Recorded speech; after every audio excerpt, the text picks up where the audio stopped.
করো। হ্যাঁ, এই মুহূর্তে আমাদের দাদা সকলে ইকো পার্কে এসে বেড়াতে দেখেন।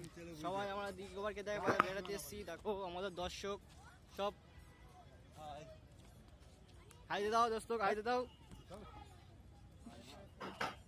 Good good good. আপনারা যে এই ভাই সাহেবকে দেখছেন, ইনি হলেন ফুতো ভাই। এখানে ক্যামেরাম্যানের ছবি তুলে দিই। আমার সব বন্ধুরা আছে, আরো কটা বন্ধু বাইরে আছে। তো এই যে স্ক্রিনে যাকে দেখছেন, এখানে একটা ফুতো ভাই আছে, ওখানে বোনাই আছে, আর বন্ধুরা আছে সব। বেড়াতে গিয়েছিলাম একসময় ইকো পার্কে। ক্যামেরা খুবই সুন্দর, বহুত বড়িয়া। আমাদের টিম যাচ্ছে, পুরো স্কোয়াড আছে এখানে, দেখতে পারেন আপনারা। মোগরা মোগরা টিম আছে দেখেন। আপনারা যদি আসার ইচ্ছা হয় আমাদের সঙ্গে যোগাযোগ করুন, আমরা নিয়ে যাবো, দরকার নেই। বহুত খুব, চলেন চলেন।